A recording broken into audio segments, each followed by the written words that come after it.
Hey guys, welcome to A Connection is a Connection, where every story reminds us of how powerful human connection really is. In each episode, we dive into real conversations filled with laughter, honesty, and the kind of moments that make you stop and think. So, let's get started. Joining me today is someone I'm really excited for you to meet. Let's welcome Chris Reeves. Hey, Chris, can you tell us a little bit about yourself? a little bit about me. Yeah. Well, that's a loaded question. We're going to go back to where I'm from because I believe where we grew up really defines who we are as a person and gives us kind of the foundation. So I'm from a little town in Kansas called Dodge City, Kansas. I got the hell out of Dodge, and about 10 years ago, we moved to here in Phoenix, Arizona. I was born and raised in a one high school town. Holy smokes. There wasn't a lot of opportunity. In fact, the majority of people either worked at Walmart or the beef packing plants. And I vowed that I would never work there as a kid, but unfortunately and fortunately, I became a manager for both of them. Oh. And I did really well managing those areas, which would essentially give me a lot of value into who I was as a leader, but it would never really give me a lot of value into who I believed I was as a person. So moving to Phoenix, that was where the fun really began. There wouldn't be without a death of an identity, but moving to Phoenix would allow me to recognize what the possibilities and opportunities actually existed in life. Okay. Not just something that was on a TV screen or on a phone or a computer, but actually seeing what was available for me to explore. Yeah. But in that process of moving here, I was with Walmart at the time, and Walmart shut down 150 stores. My store was one of those stores. And my wife would get an opportunity to get promoted with Cox Communications, and that's what would bring us here. It was almost divinity by God to give us the opportunity to get the hell out of Dodge. But as the story with the Phoenix holds true, when I got to Phoenix, I would end up leaving Walmart under some really bad circumstances, and that would put me in a situation where I wouldn't necessarily feel very good about myself to the point where I'd be ready to end everything. Wow. But in that beauty of the reminder of our mortality, it allowed me to kind of escape that identity that I had created for myself and to be able to form a new one. Okay. And that's where I would start the dream of my personal training business, which I would take my personal training and my management experience and put them together, and we would have an image consulting business where I would work with guys on the way they took care of themselves and the way they represented themselves. And then that would lead into meeting a mentor, Tab Pierce, and that would get me on stage. That would get me my own podcast, and a whole lot of things would just really evolve from the willingness to let go of an identity that wasn't beneficial to a future that I could be proud of. I've noticed a lot, especially with interviews or talking to people. A lot of people hold on to that identity that you're talking about, the old identity, and they just have a hard time letting go. Even when they're doing well in something else, it's almost like they're trying to go back and hold on to that identity. Well, my dad would say, the devil you know is easier to deal with than the devil you don't. And I think that's where we start to have a lot of value in the old identity, Yeah. especially if we've overcome something. So now all of a sudden we have success in overcoming something we weren't necessarily very proud of, but yet once that has been dealt with, there's a high probability that we will recreate those problems because we know that we can have success in it. And that dopamine hit, that feel-good moment, Yes. is easier to obtain versus going out and trying something new or becoming somebody different. So true. That's so true. If you could relive one day of your life, which one would it be and why? One day of my life. You know, I was very, very passionate about playing basketball. And I quit playing basketball my junior year of high school. I had already had scholarships to some small colleges. And like I said earlier, I'm from a one high school town.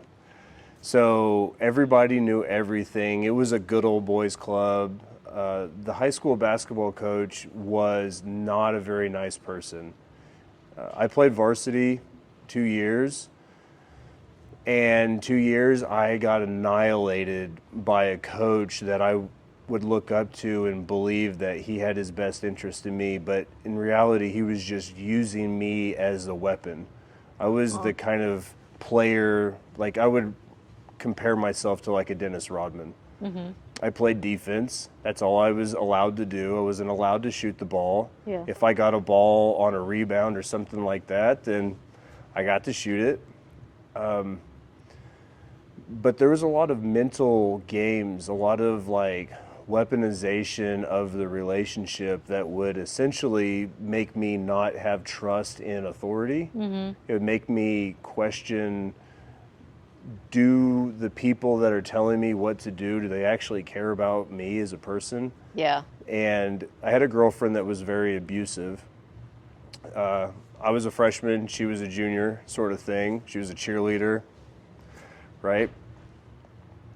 She was very mentally abusive, and I went to my coach one day and I told him, I said, hey, I've got this problem. And he yelled at me and he goes, your problems aren't any worse than anybody else's on this team. I need you to get out of my office right now. That crushed me. And then it made me think about all of the things that he would do to me in practice. I would have to stand with my hands behind my back or behind my head, my legs spread, and he would throw baseball passes through my legs when he would get mad at me. Wow. Yeah, and it wasn't just limited to me. There was other kids, and we had been playing basketball together since 5th grade, and the majority of those guys quit because of this coach. Wow. You know? So if I could go back, I would go back and not quit playing basketball. Because when I quit playing basketball, it kind of robbed me of my own belief in myself. I quit something that I loved to do. Like when I played, the announcer would announce me as Superman. They'd play the theme song, the student crowd would like do the little Superman thing. Like it was amazing, but I gave up on it because I couldn't handle the pressure of somebody that was supposed to support me. So I would go back and redo that and not give up, not quit. Yeah. Now, there's probably kids, like you're talking high school kids or college kids that are probably going through that right now at this moment. What would you say to them? What would I say to those kids? Well, the first thing I would say is there's other people out there willing to help you. You first have to define what help actually looks like. And if someone's belittling you or diminishing you or making you feel bad about a problem that you might have, then that person probably isn't capable of giving you the information or the support that you need. And I would say go find somebody else. There's another teacher there. Like I had a teacher, Mr. Rankin, and that dude saved me. And he's the only teacher now that I still talk to. And he's done amazing things in Dodge City with their program in high school. And I couldn't be any more thankful for it. Wow. However, for those kids out there that don't lose hope, don't give up in yourself, because there's people out there that want to help you. You just have to be willing to walk away from the ones that are abusive and go look for the ones that aren't. Yeah. If you had to get a tattoo right now, what would it be and why? Ooh, if I had to get a tattoo right now, what would it be and why? Well, I recently lost my dad, and I have a lot of tattoos representing people and things in my life.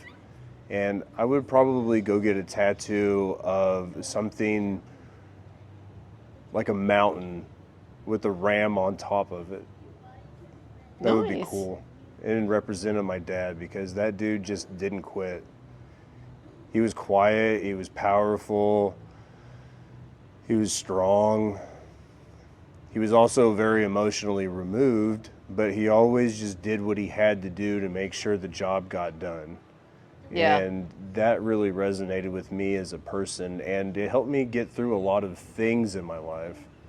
It also hurt me a lot, but it worked out really well. Why? You looking over there when you're like, sunglasses on, just... You know, we're recording right now. It's all good. All right, let's keep going.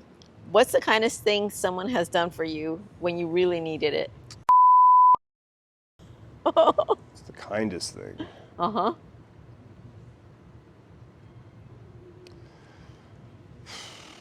Well, this is going to sound a little different. I think first we need to define the difference between nice and kind. There's a lot of people that tell us what we want to hear. Mm-hmm. They say niceties, things that, you know, I think more on the line of what they would hope to hear from somebody else. But the kindest thing, which is the honest truth, whether Yeah. it may hurt somebody or not, has probably been from my wife. Hey.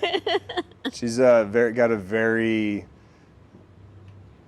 loving, yet could be cold in some ways, way of telling me to get my shit together. Mm-hmm.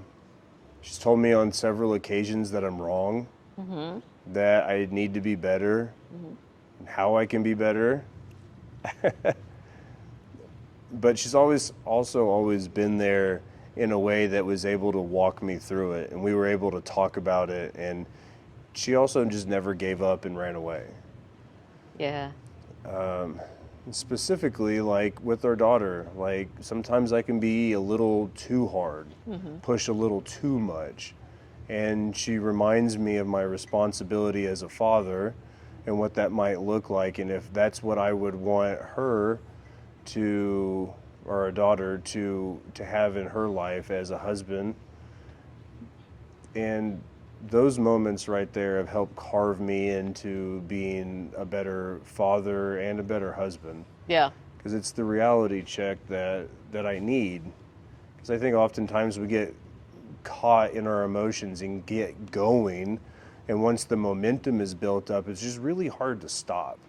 And so having someone that's willing to be kind, tell us the cold, hard, honest truth, and not be afraid that everything's just going to go away, Yep. has saved me multiple times. Yeah. You're lucky to have her. You're definitely very lucky to have her. I think we all need somebody like that in our lives. We get, especially like you said, nowadays, everybody's about being, like you said, nice, and oh, you're just wonderful, and you're just this, and agree with everything that they say. And it almost is like a dopamine hit. Like, mm-hmm. you're looking for that. Mm-hmm. And when someone actually tells you the truth, it's like you're offended and you don't want to hear it, because you're so used to the other, you know. Well, but I think there's a part of us that we hope that other people see the things in us that we would like to believe is true. Yeah. Now, how easy it is to convince ourselves that these things are true that may not necessarily be true, yeah, is rather easy. And I think that there comes a moment when delusion sets in, so the identity in which we've created for ourselves can exist, happens. And that's where, in reality, insanity really lies. We start telling ourselves lies over and over and over, to the point where we start to believe those lies and nobody else does. Yeah. But the majority of people are afraid to tell us the truth because they're really afraid that somebody will tell them the truth. So they tell us the nice and hope that people just tell them the nice. What normally goes on, but unfortunately those are the houses that are built on sand. Mm-hmm. So true. I had a friend of mine that was going through a really difficult situation. It was with drugs, alcohol, and you name it. And it was very much like that. He was looking for that dopamine, and everybody was like, "You're wonderful," and you're. But there came a moment where he finally, um, hit rock bottom, Mm, and I was very truthful with him, and he didn't like that. of course And not. we were very good friends. We stopped talking to each other for 7 years. Oh, 7 years, didn't see him for 7 years, didn't hear from him, nothing. um, After the 7 years, he reached out to me and wanted to speak to me. At that point, I was like, I don't know if I should or not, but I did. And he apologized to me and said, "You were the only one that told me the truth." And I am where I'm at right now, hmm recovery. He's helping other people. He's in a great spot. He's like, "If you didn't do that, I would not have been where I'm at now." absolutely. So, yeah. I mean, we just do people a disservice by not being honest. Hmm. Eventually, it's all going to come to light. Eventually, so like, I don't know. I see so many people walking around with masks on, Yep. and then they wonder why they don't feel fulfilled, Hmm. why they feel so distant in their relationships. Like, networking is one of those things that I'm just kind of turned off by, Yep. because the mass majority of people are out there believing fake it till you make it. Social media. Right, the human highlight reel. And it's so easy to get lost in that delusion, and then starts the comparison of yourself to others' highlight reel, when in reality, like, we don't know what they're going through. No. And then that's where people start to remove the opportunity of empathy, because then they would have to be able to look at themselves and be like, oh, maybe I'm not perfect. Like, when my dad died, a lot of people reached out. They're like, I'm sorry. And gave me all this advice. They were speaking to themselves. They were telling me what they would hope to hear for themselves. And while I appreciate it, it was love, it was kindness in a way, it wasn't authentic. Yeah. No one of those people called and made sure I was okay when I stopped posting online, when I stopped reaching out, when I stopped holding the events and things like that. They didn't reach out. They didn't ask if I was okay. They just did. They checked the little box, saw it on social media, checked the box, left the comment, pushed the little heart button or the little huggy button, whatever it was, and they did their due diligence, and it was time to move on. Yeah. And that's essentially where our society has now gone to. Like, that's the extent of support. Yeah. And it's Yep. kind of sad. It really is. It was when I was interviewed on my own show, I was asked that question. I said, there's no connection. There's no true connection. The only true connection is in person, not behind a phone or a computer. Well, you're asking people to do something that now is inherently difficult. And you're asking people to put effort into things. We live in a very convenient society. Yeah. Like, if we're hungry right now, we don't even have to go anywhere. You can get on your phone and Uber Eats food right to this location. But if we go back in time, when people put effort into things, they had to. There was no other option. But if we look at the biology of humans, the way our muscle structure is designed, just that in alone, is about efficiency. Yeah. And it makes things work easier. So we're always trying to find ways to work easier, less energy use. So now, the minute that you're asking somebody to control your emotions, ask questions to somebody else, be curious, and make things more personal, you're asking people to do a lot. And they don't have to do a lot anymore, and most people opt out in choosing to do anything if possible. True. That's so true. What's the one reality TV show you'd absolutely dominate? One reality TV show that I would dominate. Oh, man, I don't watch TV like that. I don't know if there would be a reality TV show that I would dominate. Maybe if there was one about like, I don't know, doing this, Yeah. debate, curiosity. Like, I love philosophy. I love asking people deep questions.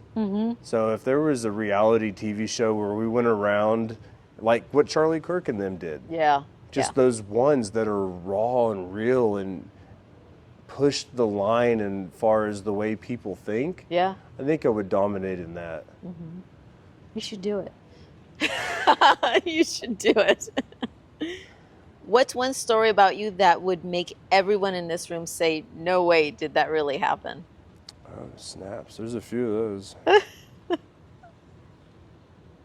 All right, I'll give you a recent one. So I left a job that was really easy. I was authenticating luxury jewelry, and it was at a place that I really actually liked being there, but my ambitions to be a manager again were it was messing with my identity. It was like stoking my ego in a way that I was starting to get frustrated Yeah. because I didn't think that they saw the value in me. So I got an opportunity to go to a distribution center as a manager. Oh. And I went to this distribution center, one that a lot of people actually use, and the writing on the wall was amazing. Relationships are the glue and the grease. We build people. Our leadership is everything. All of this like stuff that you want to hear as a manager. Only to find out that it was the absolute opposite. Our senior leadership liked to parade around about how great they were and yell and be demeaning. But that part wasn't necessarily bad. When I got on the floor, I ran the ticketing area. I had about 200 women that worked for me. About 10 of them spoke English. The rest of them were Latina. Yeah. And we got to do a lot of really fun stuff together. In fact, I got them chanting "Si se puede," you know, and we would do it and we would rock the windows where the senior leadership would be. But the thing that drove me out of that building was the way that we treated each other. And earlier I had just said that, you know, it wasn't what the writing on the wall was. So there's a lot of confusion for everybody there. Like, we say one thing, but we do something else. Yep. That's incongruent, and that's inevitably what causes massive culture decay. But it just keeps getting worse. So when I got on the floor my first week or so, they would cuss me out. They would be mean to me because they had the same problem that I had growing up, that authority was dangerous. They used us, they abused us. Well, they were getting abused to the point where we were finding human feces in bags thrown underneath the ticketing lines from a shift after us. What? Yeah, and this is where it gets a little, though, like, what? Yeah. So I was only there for about 8 months.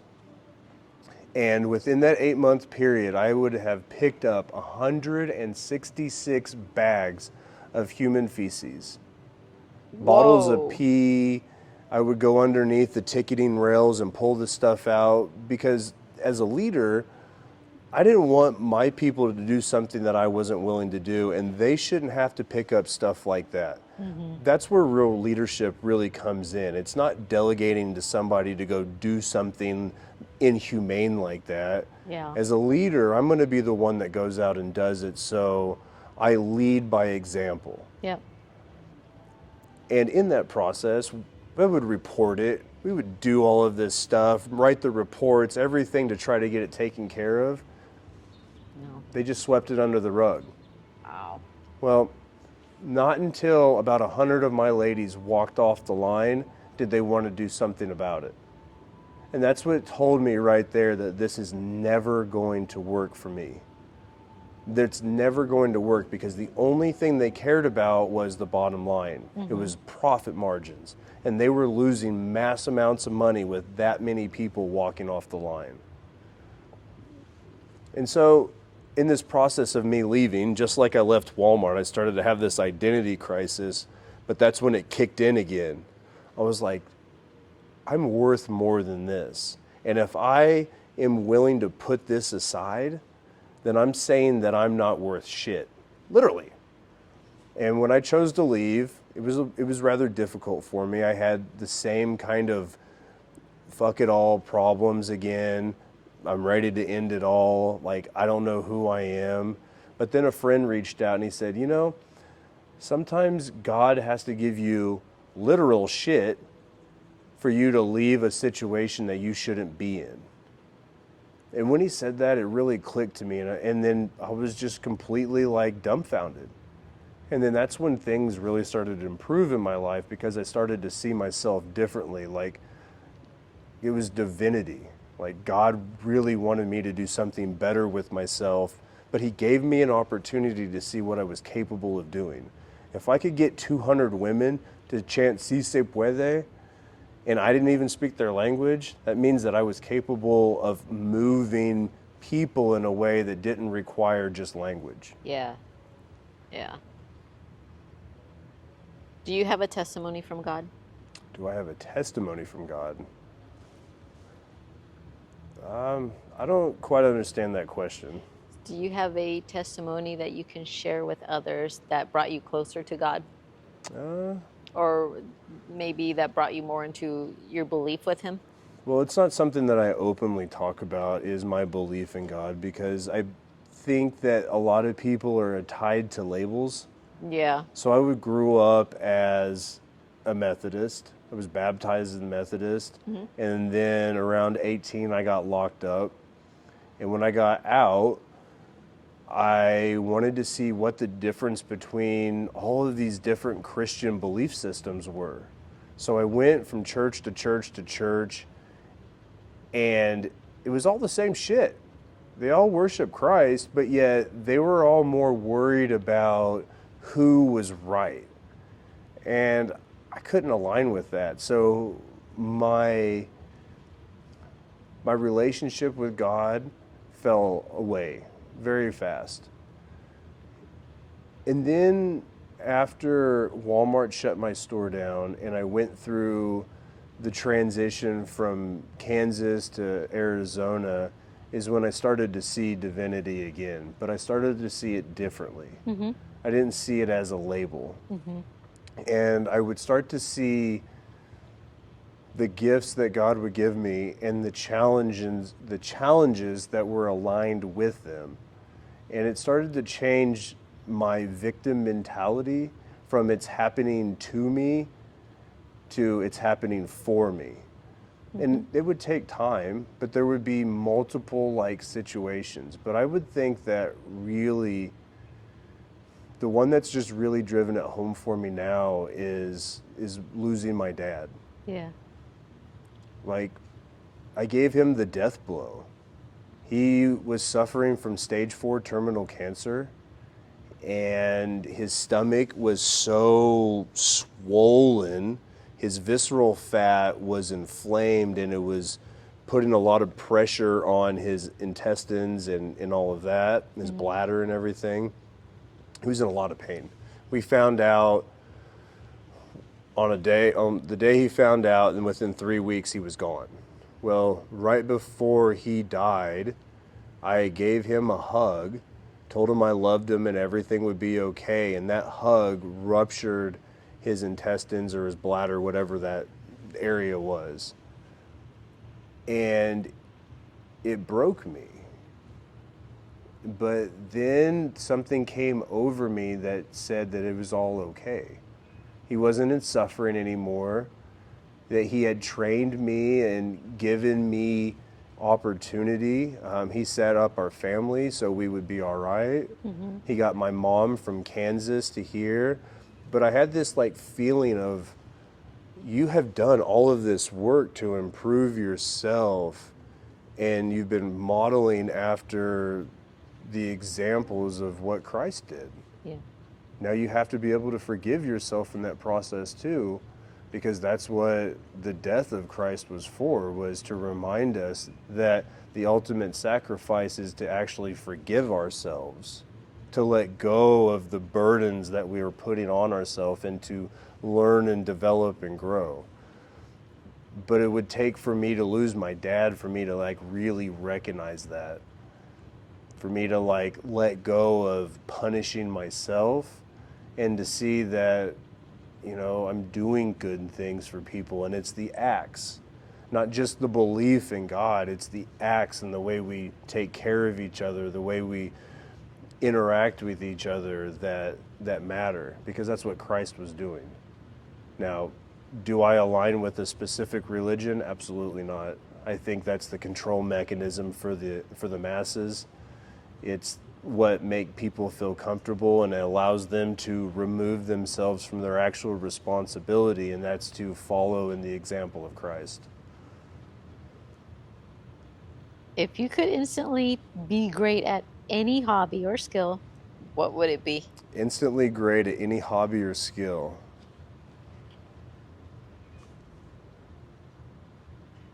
Man, instantly great. I don't think I'd want to be instantly great. I don't. Our life is about learning and struggling and suffering. It's about the journey that we go on. And if I'm instantly great, then I have no gratitude for that skill. I'll just take it for granted. Like, everything that I've been through has allowed me to be empathetic to other people. It's allowed me to be able to maybe try to put myself in their position. It's allowed me to be grateful for myself and recognize my accomplishments. Like, I wasn't supposed to be able to read. I wasn't supposed to be able to write. My aunt told me, she's like, you have a learning disability and they're not helping you. Yeah. Which, why would they? They're in my little town of Kansas. Like, they don't have the resources, skills, or understanding. Mm-hmm. They're just trying to get kids through school. Like, I'm just another number.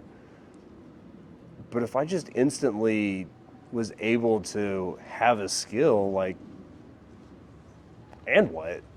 Like, we've got AI now. It automatically gives us intelligence, except people are stupid. So, like, what worth is all of this stuff that we can just instantly have? It's worthless because we can't apply it to anything. Mm-hmm. If you got arrested with no explanation, what would your friends and family assume? Someone comes knocking on the door, your wife answers and says, you got arrested. Well, it's kind of... If I got arrested... My wife thinks it would be a speeding ticket. Some people that would have driven with me, have been in the car with me, can probably attest to that. I scared Tab one time. Holding on to dear life? I scared Tab one time coming back from El Paso. We were going way too fast. Oh, no. Another friend, Will, he would probably attest to that. Yeah, but... Well, that's a good one. I think that some people would also probably assume that I hurt somebody very badly. I'm a big dude that can get rather aggressive rather quickly. If that time came about, they would probably also ask if somebody did something to my daughter. Because if something happened to her, then that person is probably not around, and I'm probably in jail for taking care of business. Yeah, there's been several altercations. At one point, yeah, there was a guy that did some stuff at the school that would essentially get him arrested. But I was very good about holding my composure However, I never should have got out of the car. I never should have let things escalate in that way. So it's definitely been a learning experience, and my growth over the time would definitely go towards speeding. What's the most awkward interaction you've ever had with a stranger? It's the most awkward interaction that I've ever had with a stranger. Uh-huh. I have a lot of crazy interactions with strangers. I got this thing about talking to people all the time, but awkward. I don't know. I don't know if I've ever really had an awkward situation, because I like to ask a lot of questions that usually end up turning into something really beautiful. Okay. I'll give you a really, really cool one that could have been really awkward. I was just in Oklahoma City. We were looking at buying investment properties there. And I went into this cafe, and they employ kids that are autistic. Mm-hmm. And the kid that took my order, super great kid, his name's Isaac. I was asking him questions about a burrito, and it said bacon, chorizo, vegetarian. And I was like, bro, can I have all three of those? And he was like, no one's ever asked me that question before. I think you can. I was like, well, I'm not a vegan, so can I have chorizo and bacon?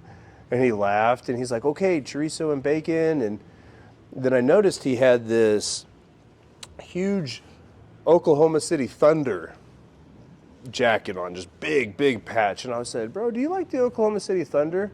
And his eyes just lit up. And he got super excited, and he started telling me how he was the #1 Oklahoma City Thunder fan. And I instantly was like, oh yeah, I'm gonna play devil's advocate right now. I'm like, so what makes you qualified to being the #1 Oklahoma City Thunder fan? And he did not disappoint. He did not hesitate. He's been to X amount of games. He's been to X amount of parades and all of these things. And he even said, he goes, and we even have a thing outside that says it. And I was like, oh. I was like, so I'm in the presence of a celebrity. And he got all excited. And I was like, dude, do you mind if we go outside and take a photo? And this is where maybe it was a little awkward. He got excited. He's like, yeah, he came around. And then everybody in that cafe started cheering for Isaac. They started clapping. And that was that moment of whoa, what am I in right now? Yeah. I didn't recognize how great that moment was until afterwards. We went outside, we took a photo. He told me more about Oklahoma City Thunder. And then I had to question him, because the Oklahoma City Thunder weren't originally in Oklahoma. They were the actual Seattle Supersonics. So I had to ask him, so where's Oklahoma City Thunder originally from? Instant answer. And I was like, you are the #1 fan, aren't you? And he got super excited. And when we went back in, we got the food, and it was just back to normal. Wow. But that moment when everybody took off and everybody started clapping and cheering for him, that was a little bit awkward for me, because I wasn't necessarily expecting it to turn into this type of atmosphere. Mm-hmm. But an awkward in a way that was really beautiful. Something that I'll cherish the rest of my life. Mm-hmm. Wow. That's a pretty good story. You never know until you ask people questions, right? That is so true. Would you rather walk around naked in public or go to jail for 1 year? Shit. I think I'd rather go to jail for a year than expose myself like that, because you never know who's going to take a picture of you and then use it as blackmail and whatever, It'll be all over the place. Yeah, I'm good on that one. Chris, well, thank you so much for taking the time to be here with me. Can you give me a 30-second commercial of your business and how people can connect with you? All right. So I am the co-founder of Grow More Media Group. It's my honor to support my wife in her ambitions and desire to photograph and create assets for small businesses like stock photos, flyers, event flyers, magazines, you name it. She does amazing work. And if you want to get a hold of us, it's growmoremediagroup.com. What's the other one? Grow More Media MG on Instagram, right? Grow More MG. Oh, Grow More MG on Instagram. There you go. Or you can find us on social media if you just type in Christopher Reeves or Marianne Reeves. We'd be happy to help you be able to communicate and show up consistently in a way that you're proud of. Thank you so much, and stay tuned for the next one.